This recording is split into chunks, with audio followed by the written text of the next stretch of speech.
Hello friends, welcome back my channel that is Basic Science Pay. So my today's topic is difference between mitosis and meiosis. So here I am discussing about what is the basic difference between mitosis and meiosis. So here we can say first of all definition आपको बताऊंगी कि mitosis क्या होता है.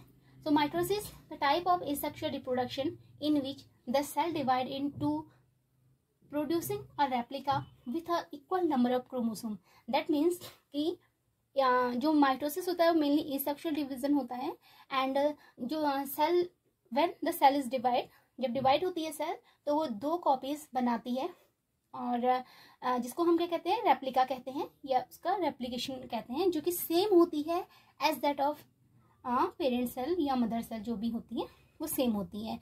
यानी कि जो cell divide होगी वो 2n यानी डाइप्लॉइड इन नंबर होगी.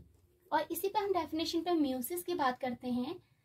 सो meiosis is a type of cellular reproduction in which number of chromosome are reduced by half. So you can see the difference between here and here. तो इसमें क्या होता है कि जो सेल डिवाइड होती है उसमें नंबर ऑफ जो क्रोमोसोम होते हैं वो हाफ हो जाते हैं. दैट मीन्स आफ्टर डिवीजन जो नंबर्स होंगे जिससे कि वो सेल डिवाइड हो रही है, जैसे कि पहले वो 2n इन नंबर्स होगी और after division this will be n in number, n जो कि हैप्लॉइड होता है तो n इन नंबर हो जाएगी. अगर हम बात करते हैं डिफरेंसेस की, नंबर 1 पॉइंट हम देखते हैं जो डॉटर सेल होगा वो डाइप्लॉइड सेल होगा. यानी डॉटर सेल का मतलब हम समझते हैं जो सेल बन रही है, यानी जो सेल माइटोसिस या मियोसिस के बाद या रेप्लिकेशन के बाद फॉर्म हो रही है उसे हम डॉटर सेल यहाँ पे कहेंगे. तो माइटोसिस में डॉटर सेल डाइप्लॉइड ही रहेगी, that is 2n in number रहेगी. जबकि मियोसिस में जो डॉटर सेल होगी वो हैप्लॉइड हो जाएगी यानी ओनली n इन नंबर. और मियोसिस में जो सेल बनते हैं रेप्लिकेशन के बाद या मियोसिस की प्रोसेस के बाद वो 4 हैप्लॉइड सेल बनते हैं. जबकि माइटोसिस में हम देख रहे हैं कि सिर्फ 2 सेल बनते हैं विच आर डाइप्लॉइड यानी 2n होते हैं. तो अब हम आते हैं सेकंड पॉइंट पे. सेकंड पॉइंट में हम देख रहे हैं क्रोमोसोम नंबर. जो माइटोसिस के बाद हमारा जो सेल बनता है डॉटर सेल, उसमें क्रोमोसोम नंबर में कोई चेंजेस नहीं आता है. दैट मीन्स क्रोमोसोम जितना कि पहले थे नंबर्स में उतने ही रहते हैं. यानी जो हमारी डॉटर सेल में जो क्रोमोसोम होंगे वो पेरेंट सेल के बराबर ही रहेंगे. जबकि मियोसिस की अगर हम बात करते हैं इसमें chromosome number reduced by half because n है और हैप्लॉइड सेल है तो क्रोमोसोम नंबर हाफ हो जाएंगे रिड्यूस होकर के. हमें पता है कि 23 पेयर ऑफ क्रोमोसोम्स होते हैं ह्यूमन बॉडी में, लेकिन जब मियोसिस और माइटोसिस की प्रोसेस होती है उसके बाद क्रोमोसोम नंबर में चेंज आ जाते हैं. दैट इज अगर माइटोसिस की हम बात करते हैं तो क्रोमोसोम नंबर 23 पेयर यानी कि 46 नंबर ऑफ क्रोमोसोम ही रहेंगे. जबकि मियोसिस के बाद क्रोमोसोम नंबर हाफ हो जाएंगे यानी 46 के जस्ट आधे हो जाएंगे. ठीक है. तो नेक्स्ट हमारा आता है थर्ड पॉइंट, क्रोमोसोम पेयरिंग. अगर हम बात करते हैं माइटोसिस की प्रोसेस में, so there is no chromosomal pairing यानी क्रोमोसोम में कोई भी पेयरिंग नहीं होती है. जबकि मियोसिस में pairing takes place during zygotene of prophase 1 and continue up to metaphase 1. यानी प्रोफेज में हमें पता है कि मियोसिस में डिफरेंट टाइप ऑफ फेजेस होते हैं. मैं नेक्स्ट आगे एक्सप्लेन उनके बारे में किया है. तो अगर हम प्रोफेज में बात आता है, हमारे फेज आता है जाइगोटीन में, तो ड्यूरिंग जाइगोटीन जो होता है प्रोफेज 1 के वो कंटिन्यू करता है क्रोमोसोम की पेयरिंग को. फोर्थ नंबर पर हम आते हैं क्रिएट्स यानी क्या बनाते हैं. हमने कह दिया कि सेल डिवाइड हो रही है बट सेल डिवीजन के बाद क्या बना रही हैं, make everything other than sex cell. यानी अगर माइटोसिस का जब डिवीजन होता है तो यहाँ पे सेल डिवाइड के बाद सारे सेल्स बनाते हैं rather than the sex cell. Sex cell के बारे में हमें पता है कि which are the egg cell in female and sperm cell in mail.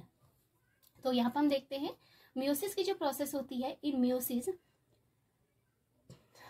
Cell divide after division the cell make egg cell और स्पर्म सेल. यानी जब मियोसिस की प्रोसेस में डिवीजन होता है तो cell egg cell and sperm cell बनाती हैं, या जो कि क्या होते हैं, हैप्लॉइड इन नंबर्स होते हैं और एन होते हैं। नेक्स्ट पॉइंट पर हम आते हैं, takes place in where the mitosis will takes place. Mitosis takes place in somatic cell. Mitosis जो होता है वो सोमैटिक सेल में होता है, जबकि जो मियोसिस की प्रोसेस होती है वो जर्म सेल में हमारी होती है। जर्म सेल का मतलब है जो कि हम पहले ही बता चुके हैं, सेक्स सेल या स्टेम सेल जो बनती हैं उनमें। नेक्स्ट हमारा आता है स्पिंडल फाइबर। माइटोसिस की प्रोसेस में disappear completely in telophase. Mitosis की प्रोसेस में स्पिंडल फाइबर टीलोफेज के एंड तक टोटली डिसअपियर हो जाता है और उसके बाद जो डॉटर सेल्स होती हैं वो सेपरेट हो जाती हैं। While in meiosis do not disappear completely in telophase 1।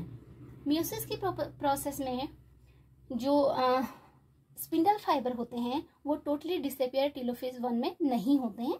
That means कि आगे को भी वो थोड़ा कंटिन्यू रहते हैं। नेक्स्ट आता है 7th स्टेप।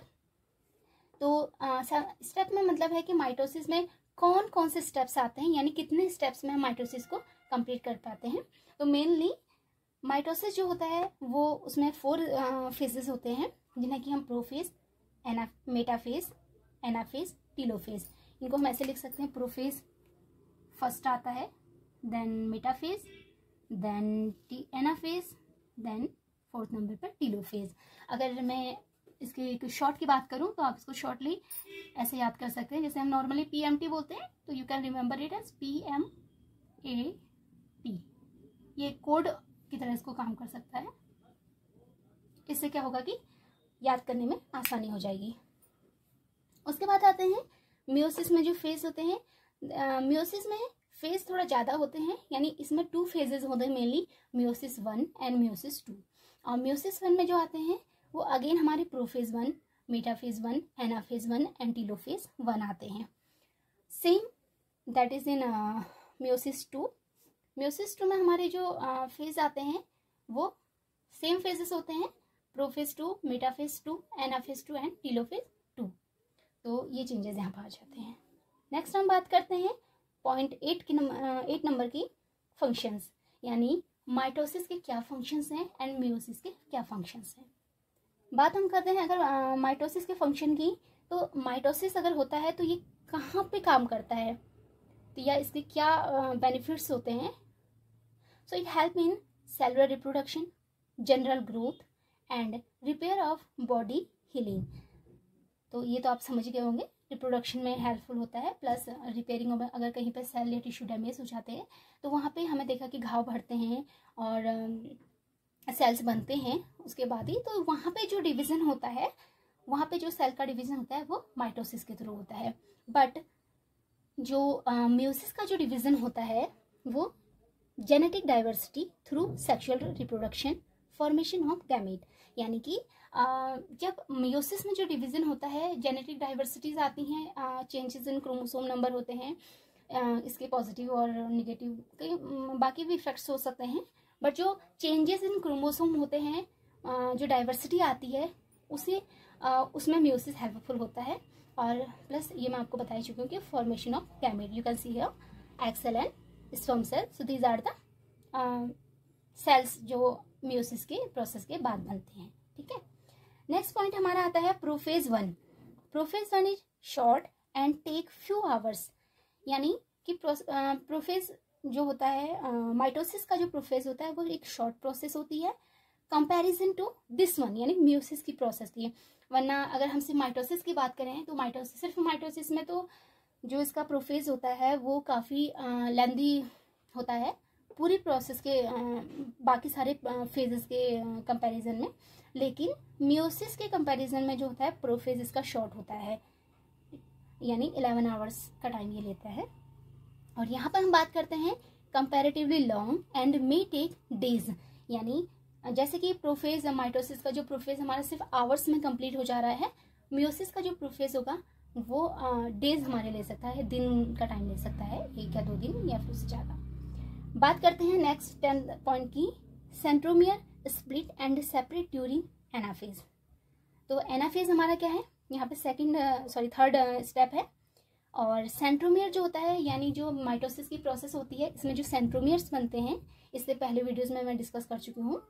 तो सेंट्रोमियर्स क्या होते हैं, सेपरेट हो जाते हैं एनाफेज में, जबकि मियोसिस की जो प्रक्रिया होती है उसमें centromere do not separate during anaphase 1 but during anaphase 2, यानी एनाफेज 1 में सेंट्रोमियर सेपरेट नहीं होते हैं, लेकिन एनाफेज 2 में सेंट्रोमियर सेपरेट हो जाते हैं। So guys, this is all about the difference between the mitosis and meiosis. अगर आपको ये वीडियो पसंद आए तो लाइक जरूर कीजिएगा। Thank you so much and we will come back with a new next video. So thank you so much.